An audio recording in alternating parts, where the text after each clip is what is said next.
You all saw the video of the commissioning. They said 30 kilometers. First of all, I expected that the president would be on the road alongside the minister. So be driving along the kilometer stretch they said they have completed, at least to give people confidence. But instead, what I saw was that they all boxed themselves in a conference room and they were impressing themselves by showing drone footage of whatever they said they have done at the projector screen. But I am here on the road now, 3rd of June, 5 days after that ceremony. I am here to show you that the 30 kilometers they claim that they have done. The highway already has 30 kilometers completed, nearly 20 kilometers from Victoria Island eastward towards lieeee corridor, and nearly 10 kilometers from Eleko heading westward.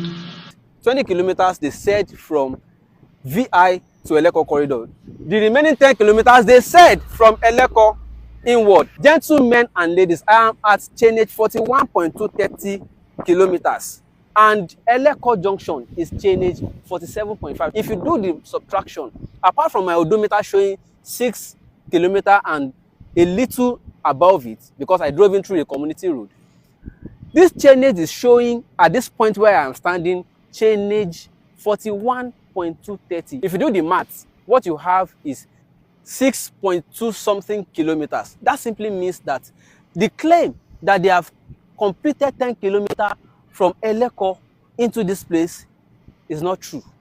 Today is 3rd of June. You can come in tomorrow, 4th of June, come and do your own. And by the way, did they just do the commissioning in order to give us that impression and everybody disappears? Because I can't even see the paver again. Have they stopped work?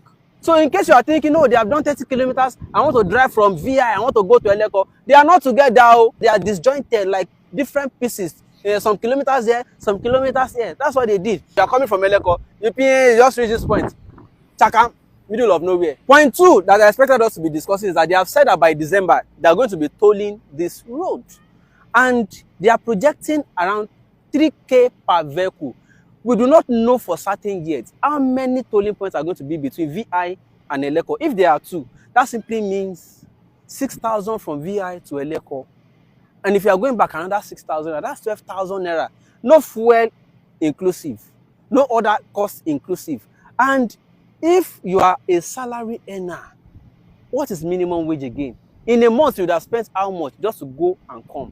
Although it has its own benefit too, it would have relieved the Lekki-Ekpe Expressway of huge traffic or the volume of traffic on that route. It would have done a lot of things to, yes, it will link eventually, if the claim is true, that they want to truly link this road to Calabar. They would have saved a lot of hours in travel time. But if speculations are right, that the only thing the federal government wanted to achieve is just to link the Eko Atlantic City with Dangote Refinery and the Lekki Free Trade Zone, as well as the Lekki Deep Sea Port, then congratulations, the federal government has succeeded, because by December, according to what I'm seeing, they are likely to complete this section of it. Then congratulations. But we are going to continue to monitor afterwards to be sure that this is actually going to reach Calabar. Another point I expected us to be discussing is what are the costs in real sense of it that this road is to Nigerians. First of all, do you know that this is not the original alignment of the road? The original alignment of the road is actually inside. You can see the forest. Yes, the original alignment is there. So they use the original alignment to claim land inside that forest, and it is still there.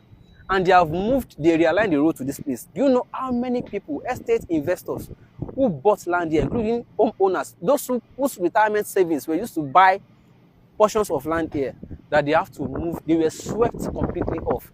Some of them started protesting at the time. At the point, we didn't hear from some of them again. Some of them fell sick. Some of them developed high blood pressure. Some of them, I don't even hear from them again. I don't know whether they are still alive.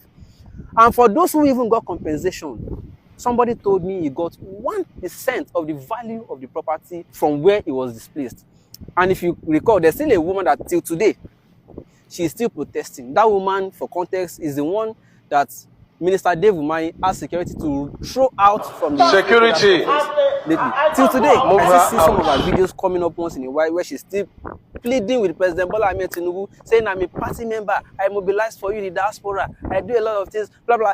If somebody as strong as that in President's campaign committee suffers like that, but that notwithstanding, for those of you who have been receiving a lot of promises to say, oh, come and buy land by the coastal road. If you see anybody marketing any coastal road to you, any land along the coast, please check and recheck, because the old alignment of this coastal road that they used to claim is still there in the forest. So you have to be very sure it is not the land that the minister Dave Umahi says he wants to sell actually. The moment we finish this road, we are going to deploy it by way of touring it, by way of making available the land, we are going to have along the corridor. By my speculation, they are going to be selling to banks, filling stations, hotels, and other service outlets. Because of security risk along such highway, I want to hope that there will be sufficient number of police stations as well as military barracks in order to be able to give people some safety and confidence. And lastly, I want to ask, why is it that lately all the roads that they are constructing in this country, there will be no shoulder? Like no lay-by, nowhere to park, no your vehicle. So are you simply saying that from Lagos to Calabar, somebody's road vehicle must not develop fault or even break down? Or you must not even slow down to say you want to receive a call? Because these are just three lanes on both sides. So I see no reason why we are not discussing all of this important, or are they not important? Because I see what you are discussing is, oh, the president should have greeted the governor. He should not have snubbed him. Oh, when these people get back into their private, they will be laughing at what you are discussing because they have completely distracted you from all of the points I suppose. Even me, I'm not exhausted of all the important topics about this room. Even though at the end of the day, it is still going to be beneficial to people because, for instance, those who have maybe 20 plots and they took 15 plots for the road, your remaining 5 plots, whatever you use it to do, will still be of value. In fact, it will have increased the value. So to an extent, you can discuss that it's going to open up this place, it's going to increase businesses, economy is going to sprout, and a lot of things are going. Yes, overall, it's a laudable project, but we have to be discussing other impact it is going to have. Was there even a proper environmental impact assessment, and where are the reports? I'm just trying to avoid the anyhowness of things in this country, but it is what it is. We all must not even stop after the commission. We must all continue to torchlight, to probe, to ask questions, to screen. Are they, for instance, right now, where are the pavers? Did they just commission and disappear? I expected that after the commissioning, they should continue. This is just 6.27 kilometers from Eleko. It's not up to the 10 kilometers they claim. And the pavers are nowhere to be found. They've disappeared. Let us focus on the real issues and discuss important subjects around every topic they throw at us. Instead of, oh, the president should have greeted the governor. He didn't greet him well. That was a snub. A whole governor. Your mouth like a poor.